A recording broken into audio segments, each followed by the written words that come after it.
I welcome all the participants in workshop on e-office. My name is JP Singh. I am Professor Mechanical. The subject covers introduction to e-office. Few important pointers before we start. The MOU was signed more than a year back between Indian Railway and Railtel Corporation India Limited. The software is developed by NIC. The current version is 5.5. There are 4 versions of it. We are currently using the light version. It includes e-file, knowledge management system and CMS. However, premium version of e-office is likely to be implemented at a later stage. The software is based on 13th edition of Central Secretariat Manual of Office Procedures, or in short CSMOP, that we will be discussing little more in the forthcoming slides. The entire project was to be commissioned by 31 March 2020. The date is past. Advantages of e-office: availability.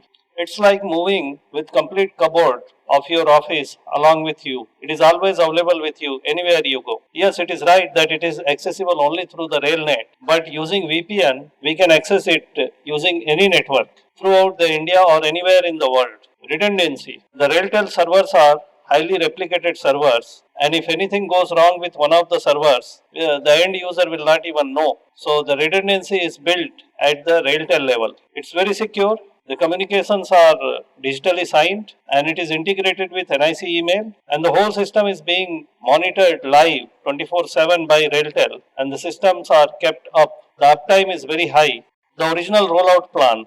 The South Central Railway has implemented it first. Initially, it was supposed to be in headquarters in Guntur division. It was completed, and now whole of the South Central Railway has implemented it completely. All zonal railway headquarters, one division per zone, PUs and CTIs, and remaining divisions of SCR was to be completed by 30th of June last year. It is partially completed, and commissioning of entire project was supposed to be completed by 31/3, and we are running late on that. The SCR does most of the things before anybody else. UMID they did, e-office they did, and just to be on lighter side, one of my senior pointed out the SCR need not be running this much fast if they are the only one on the field. The present status. The all is not good. There are some problems presently. At the topmost level, the e-office implementation is segmented. IRMI, being a CTI, is part of the auxiliary segment of e-office, au.eoffice.railnet.gov.in. In that, all the production units, RDSO, CAMTech,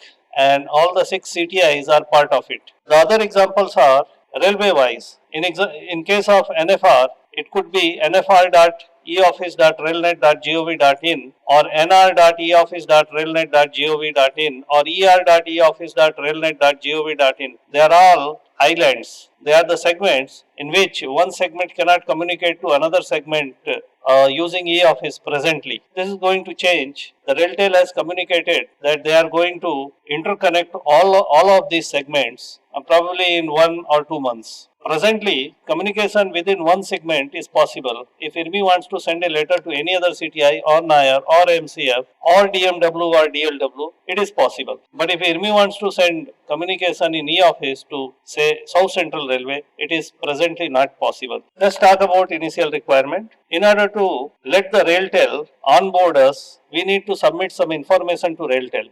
This is basic user data as per their format and employees master data as per their format. I have created this format in an Excel sheet and enclosed with the course content. Anybody who wants to refer it or use it for onboarding and sending it to RailTel may kindly use it. This data is required for user estimate by RailTel, creation of NIC email IDs and procurement of DSCs. The ones which already have this NIC email ID and DSC, still that details are required so the RailTel can take care of the licenses for e-office. In the initial requirement, the computers which are more than, or shall I say, not more than 4 years old are good enough. Windows 7, 8, 10 OS is recommended. It works in Linux and OS X also, but there is a problem. It cannot straight away work out of the box because the digital signature certificate or digital signing requires ActiveX control, which is part of Microsoft's Internet Explorer. So Internet Explorer is not available for Linux or OS X. However, the Google Chrome can have IE tab. If this is enabled in Google Chrome or Firefox, it will still work in Linux or OS X. Latest Java virtual machine 32-bit is required. 64-bit does also work, but in some of the component of IREPS, the 64-bit is problematic. Therefore, we recommend that 32-bit is used. So there should not be any problem in any of the application. And eOffice URL exception is to be added in Java Security Panel. I have made a small video about that, which will be shared. Apart from that, a usual DSC driver should be installed and the system is up and running. The networking requirement, as stated earlier, the eOffice is accessible through RailNet only. But using VPN, we can access it from anywhere, any network. Usually 1 Mbps is sufficient speed unless we want to load very large files. Otherwise 1 Mbps is sufficient. We have used it on our mobile network from home and it works okay. Let's talk little about file naming system. As per Central Secretariat Manual of Office Procedure or CSMOP 13th edition, there are certain procedures laid down that each section or desk will maintain approved list master list of files, which are the files being used in the section, and this gets reviewed every year. This consists of standard heads, that is main subject handling concerning it, standard subheads. Now standard heads bear consecutive serial number and these serial numbers are not used for standard subheads. The most important, though it is written in a smaller font, the dealing hand will ascertain the standard to which paper under consideration, that is called PUC. It is under CSMOP, it is called PUC. In eOffice, it is called PUC, paper under consideration. The standard to which it relates, the dealing hand proposes a suitable title subject to review by the senior officers. As far as possible, there should be a separate file for each distinct aspect of the subject. FNS as per CSMOP. The first three elements in the file system, file number, will be separated from one another by a slash and the last two elements by a dash. An example is given. The file opened inside scientific research section during 2009 under the standard head bearing serial number 3 will be numbered consecutively as 3/1/2008-SR or 3/1/2009-SR, etc. and so on, where SR represents the section. Now these numbering conventions are not very strictly followed. In lot of offices, the file also starts with alphabetical code. One example is for IRMI, where the code IMEE is used, IMEE/1/5-policy. It's not exact file number, it is just an example. Now if you want to start FNS for any unit, your unit, let's discuss about the system used in eOffice. The master data for FNS should be entered by unit admins. And a bit about unit admins. In each unit, two to three supervisors or chief OS can be nominated as unit admins. The SSE OS and chief OS are likely would not get transferred for long duration and therefore they would be suitable officials. Once they have been made unit admin, their user rights are set by super admin in RailTel, and once they have been made unit admin, they have to maintain some of the master data, file data, employees data, onboarding of employees at the unit level, setting of user rights, mapping of file heads. These are the things that are to be done by unit admins. We will discuss little more about that later. Now the file system or the file naming system in eOffice follows a system of basic head. This is the topmost table number or the code. Under that there is a primary head. Under that there is a secondary head. Under that there is a tertiary head. And under that there are actual file code. And these files, once they reach up to the file code, then all of these files need to be mapped by the admins to the user. Which user can access which file and deal with which file. Now little elaboration about all these different levels under the FNS of eOffice. Now basic head is the topmost organization name. It is the name of the railway or the CTI or the production unit. Under the basic head, there is primary head. Now this is the autonomous unit functioning under the top organization. The example would be under the CTI, IRMI or BSL division under Central Railway or design office under ICF. Now all these basic head, primary head, secondary head or tertiary head may consist of 4 unique alphabetical characters. Maximum up to 4 characters, it can be less than 4 characters. Now secondary head, it is the section or the desk in the autonomous unit. The examples are general administration in IRMI.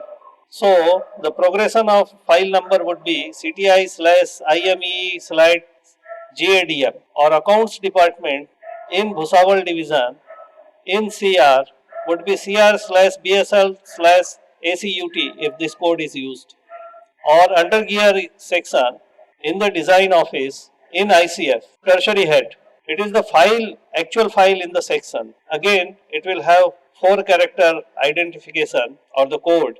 Examples are action plan rolling stock, ARSP in IRMI, or audit paras AUP in Central Railway Bhusawal Division Accounts Department. Impressed store ISTR in ICF Design Office under gear section Impressed store. The file code. They are the actual file numbers. Their numbers depends on office of O/O official. In e-office system, anybody who deals with the office is given office of designation. That means OS and above all the officials. Under OS, they are attached to some of the OS or other officials, but OS and SSE and above all the officials are designated as office of. These file numbers are auto-generated in real time. One example is on screen. Now let's talk about a little assignment for the day. It's not much. If e-office onboarding is not done, then some preparatory work we can do. We can compile the data for BUD and EMD in the given format. You can download it from the course content. Find out who is the RailTel nodal officer or customer officer for your unit. It can be very well found out from the personals who are maintaining your RailNet. Speak to RailTel nodal officer and try to find out what progress has been made on onboarding your unit. The details of unit admins, OS or SSE, who are all nominated, should be sent to the RailTel for registration as unit admins and setting their user rights by the super admin in RailTel. Once this EMD and BUD is completed, this needs to be sent to RailTel. However, that would come later. If e-office onboarding is completed, then list out and compile file naming system for your unit. Enter the file naming system if you are the admin. Primary head, secondary head, tertiary head entry would be required. And for all other users, if you are not admin, register your DSC, update your profile and update your settings. If settings are not done correctly in e-office, then logging on to e-office would become problematic. Every time you will have to insert DSC, attach DSC just for logging on. I have created a small video on how to set your preferences and settings in your own user account in e-office. Now let us discuss little more about file movement and processing, how it happens physically and how it happens in e-office. Physically, file is received, there is certain internal processing and then file is dispatched. This is an external file, comes to your organization for your decision or action. Now as soon as that file is received, it is entered in the receipt register, it is placed on Tapal or DAC, it is put up to officer for marking for action. The officer marks for the action and then sent to dealing clerk. Dealing clerk either places it in a supplementary file or a supplementary file is attached, because every notings of internal proceeding need not be put in the main file which has come from outside. Now draft note for action is prepared either by the officer or by the dealing clerk, and notes are initialized by the officer and then it moves through the proper channel and it moves from desk to desk unless it is accepted or approval is given for a certain action. Then action is initiated by the dealing clerk and the local orders are issued, and later on these local orders would get signed by the officer who has instructed for issuing them, and its reference is made on the file or the final note is been attached to the file and file gets dispatched. The same actually gets duplicated. The same procedure is duplicated in e-office, and we will discuss the letter receipt and processing. The letter comes from outside for some sort of action or reply. The letter is received at the receipt and dispatch section. It is placed on Tapal or DAC.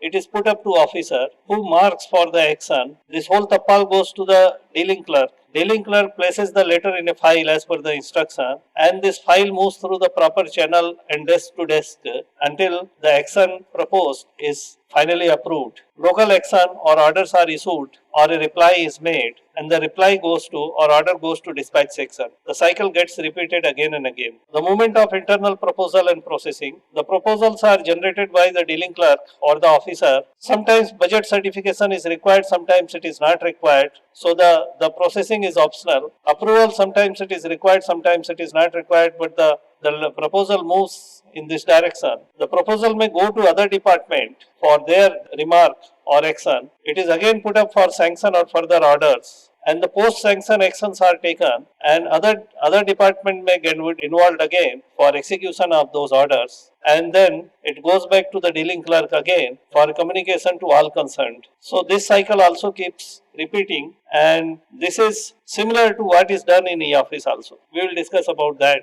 during the duration of this course. Now before we go ahead, as per Central Secretariat Manual or Office Procedure, there are certain job responsibilities of junior clerk dealing hand, that is registration of DAC, file movement register, typing, comparing, photocopying, faxing, emailing, etc. Performing the task of dealing hand if dealing hand is not available, and any other official tasks are assigned. It could be dealing hand, it could be junior clerk, or it could be multitasking staff also. We gave training to lot of staff on multitasking. All Group D staff were supposed to be converted to Group C staff after multitasking training was given. Such staff also can be used for the task. Job of section in charge or dealing hand or OS or chief OS. It is their job was used to be very important in old office setup. They are still the moving wheels of office setup, but the system is problematic in new office setups. They were supposed to keep predecessor books. That means all the actions which were taken earlier and the cases that has happened earlier and their references. If there is any specific case, we can always refer to in such cases what action was taken earlier. Standard processes sheet, how, and that is for their subordinates, for the junior clerk and junior OSS. This is actually how the paper should move or how the file should move from desk to desk, and general order of the business for office. Transcripts of important discussion and minutes. All the important decisions that were taken, discussions that happened, minutes that were made, that are maintained in the file, so that can be referred to in the cases of where there is kind of doubt. The most important of them all is copies of act, rules, orders and instructions concerning the subject dealt with each department shall be maintained both in physical form as well as on the website. This is the job of section in charge, dealing hand, OS or chief OS. Arrangement of papers in a case. When the case file or the docket is made, all the reference papers are placed in certain orders. There are 10 of them. I will not repeat it. The previous all were as per CSMOP. Now for e-office, unit administrator. It has already been stated 2 to 4 unit admins are to be nominated per unit. SSE, OS, chief OS are recommended. So unit admins would not be transferred for long time. Job of unit admins apart from other include entering, changing, maintaining master data, maintaining file head mapping to be done every time a new file head is created. When you are incrementally implementing e-office, then over the period new file cell will keep getting added. Every time a file head gets added, the admin has to remap the files. Admins have to effect the transfer out or transfer in of officials. The officers get transferred, new officers join. Registering them in e-office is also done by the admins. Setting of application post role under the application management system of e-office. Some of the recommended roles for different users are role CRU, that is for the dark builder or the person who is responsible for browsing and diarizing. Role uploader, that is for dispatching and uploading of files. Role assistant, that is for helping or assisting. Download, unless a role download is given, file cannot be downloaded. Role officer, self-explanatory. Role approver is self-explanatory. Draft approver and role closing, that is for closing of any file after the processing is completed and file is no more required. All other users, they also have to maintain their own account. That's other than admins. They have to update their own profile, attach, update, detach DSC, because DSCs are valid for only 2 years. For every 2 years it has to be detached and it should be reattached. This has to be done by the user himself, setting their own preferences. I have already made a small video about setting your user's own preferences and attachment of DSC. The trainees may kindly see that. A little about digital signature certificate. The class 2 digital signature certificate is required. The class 2 is required for e-office, Sparrow. The class 3 digital signature certificate, in which the confidence level is higher, it is required for IREPS. So class 3, which is required for IREPS, where the confidence level is higher, will also work in e-office and Sparrow. So class 2 DSC or class 3 DSC both will work for e-office. Okay, Thank you very much. Keep your questions on. We will discuss about all the questions in the interactive sections.